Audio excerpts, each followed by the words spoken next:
Welcome to the Stairway to Heaven. We're coming to you through the X-Zone TV channel to bring insights into the ever-changing high-frequency currents now bathing the planet and affecting us all. The source of vital information for the evolving human being. I'm Gwilda Wiyaka. The Land of Spirit. In prior episodes of the Stairway to Heaven, we've discussed the physical, emotional, and mental challenges we face as we evolve to meet the expanding frequencies of the Aquarian Age. Now it's time to look at the spiritual components. So exactly what is spirit? A religious concept? Ghosts, goblins, and things that go bump? Or superstition with no basis in fact? Spiritual matters are among the most misunderstood concepts of our times. Across the ages, spirit has been interpreted in many ways that seem contradictory. Yet every culture, as far back as there are records, have a reference to the invisible yet powerful realm known as the Land of Spirit. Comparative mythology alone indicates that there has to be something to the idea of the spiritual realm, or why would it endure the ages? Why would there be so many cross-cultural similarities to the concepts? There are 4 major levels to human existence, all expressed according to frequency: physical, emotional, mental, and spiritual. Physical is the most dense and is experienced as matter. Emotional is more obscure and is an expression rather than a manifestation. Mental can be measured through brainwaves and, like emotions, can be witnessed through our behavior.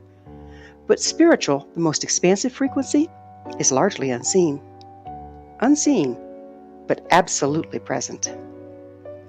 Astrophysicists tell us that over 90% of the natural world is dark matter, unseen, but there nonetheless.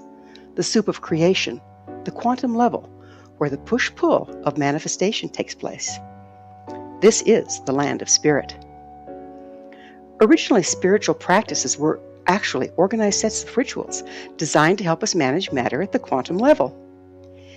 As we passed through the area of the galaxy with less luminosity, we moved into what I call the long dark, a period of time when the ambient frequency was less expansive.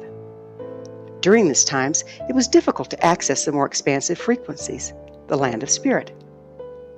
The practices and rituals originally designed to help us access and manage these invisible realms became dogmatic and mostly misunderstood.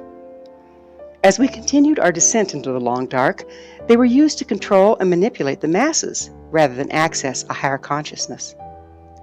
Polarization became the norm: good, bad, holy, sinful, and so on. Eating of the tree of the knowledge of good and evil, if you will, resulted in us being firmly banned from the garden of unity consciousness. Every religion and culture has myths and legends that refer to this separation. However, it was not so much punishment as the natural result of the diminished ambient frequency. Now that process is being reversed.